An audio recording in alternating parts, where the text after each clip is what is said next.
बात हो रही है अनगिनत ब्रह्मांडों की, अनगिनत आयामों की, अनगिनत दुनियाओं की, उस अनंतता की जिसका ना तो कोई अंत है और ना ही आरंभ। अनंत जीवन से लेकर रक्त को सुखा देने वाले भय और मृत्यु की, समानांतर ब्रह्मांडों से लेकर वह मायावी दुनियाएं जिसे शायद हम कल्पना समझते होंगे। पर किसी महान पेंटर ने एक बार कहा था कि आपकी हर वो कल्पना जो आप सोचते हो वो असली है। ऐसा हो ही नहीं सकता कि इस इतने बड़े अनंतता में हम इंसान अकेले जीवन जी रहे होंगे। कहीं दूर ब्रह्मांड के किसी कोने में एक ऐसी भी जगह मौजूद होगी जो जीवन की सांस ले रही होगी। न जाने वो कौन, कहां और क्या होंगे, पर मेरा कहना तो ये है कि सब एक चमत्कार है। मैं वो हूँ जो इस संसार को उस चमत्कार की तरह देखता हूँ जिसे आज के महाविज्ञान अध्ययन करने वाले लोग पाखंड समझेंगे।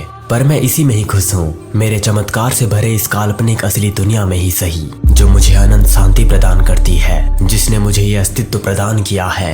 चमत्कार जो मेरे दिल को धड़का रही है, वो चमत्कार जो मेरे शरीर में रक्त प्रवाह कर रही है, चमत्कार जो मेरे तेजस्वी मन में भावनाएं प्रकट कर रही है, वो चमत्कार जो भूलोक में ऋतुएं का आगमन करवाती है, चमत्कार जो हर एक चीज को इतनी परफेक्टली निर्माण करती है। लोग कहते हैं कि सब अपने आप बन गया। हाँ, इतनी परफेक्ट दुनिया जो अपने आप में ही एक चमत्कार है, वो अपने आप बन गया। ये सबसे बड़ी पाखंडता है। मैं आभार हूँ उस प्रकृति का जो मुझे जिंदा रखे हुए है। मैं आभार हूँ उस अनंत ब्रह्मांड का जिसने मुझे ये चेतना दी, और मैं आभार हूँ उस अनंत शक्ति का जो मुझे जागरूकता प्रदान कर रही है।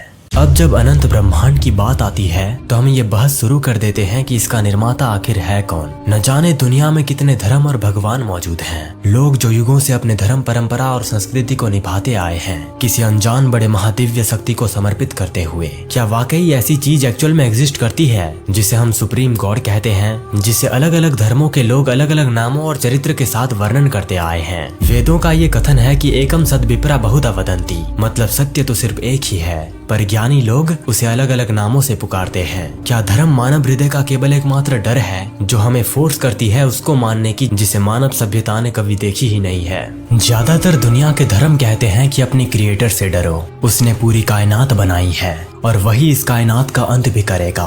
वो तुम्हारे कर्मों के मुताबिक तुम्हें स्वर्ग के सुख में रखेगा और नर्क की आग में डालेगा। ये है एक डर अपने क्रिएटर के प्रति, अपने मालिक के प्रति, जिस वजह से लोग जीवन में फूक फूक के अपना कदम रखते हैं कि नहीं, ये पाप है और ये पुण्य है, वगैरह वगैरह। ज्ञानी लोग ये जानते हैं कि एक निर्माता कभी भेदभाव नहीं करता, वो सबको समान तरीके से भरण पोषण करता है। बस हम उसी निर्माता को समय के प्रभाव के चलते अलग अलग तरीके से बांटते चले गए, उसके नियमों को एक अलग ढंग से प्रस्तुत करते चले गए, जिस वजह से दुनिया में हजारों तरीके के नियम, धर्म, परंपरा और संस्कृति का निर्माण हुआ।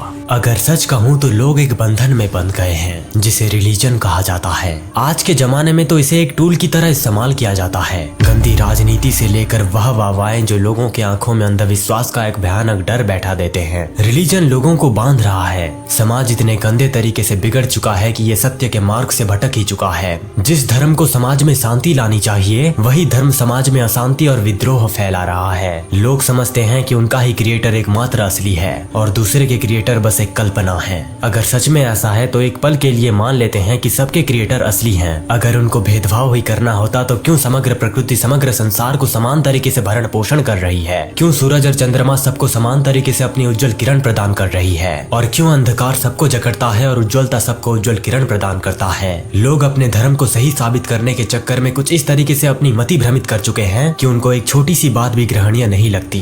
धर्म कहता है कि भगवान को मानो, उनके नियमों को मानो, पर जब बात अध्यात्म पे आती है तो अध्यात्म कहता है कि तुम खुद ही भगवान के अस्तित्व को महसूस कर लो कि वो असल में मौजूद है भी या नहीं। तुम एक नॉर्मल कॉन्शियसनेस हो जो इस माया के संसार में उलझकर अपनी असली प्रकृति को भूल गया है, पर हम सब असल में हायर कॉन्शियसनेस हैं। इस भ्रम से बाहर निकलकर ईश्वर को अनुभव करो। ये संसार का कण कण ईश्वर से बना है और तुम भी ईश्वर से बने हो तो तुम खुद भी ईश्वर हुए। आप धर्म को एक मछली समझो जो एक पात्र में बंद पड़ी है, और अध्यात्म को एक ऐसी मुक्त मछली समझो जो अनंत समुद्र में कहीं भी तैर सकती है, और उस समंदर को आप भगवान समझो। और ऐसे ही हम सब भगवान के हिस्से हैं। भगवत गीता का वो उदाहरण जिसमें जोगेश्वर पार्थ को कहते हैं, जिस प्रकार एक पानी की बूंद समंदर से भिन्न नहीं होती, उसी प्रकार आत्माएं परमात्मा से भिन्न नहीं है। दोस्तों, मैंने इस वीडियो में धर्म, संस्कृति और परंपराओं को बुरा नहीं कहा, बल्कि लोगों की बुरी सोच को बुरी कही जो धर्म को किस तरह बुरा बना रहे हैं। धर्म से ही हम अध्यात्म के मार्ग पर जाकर उस परम वास्तविकता को अनुभव कर सकते हैं जो इंसान के सोच और समझ के भी परे है।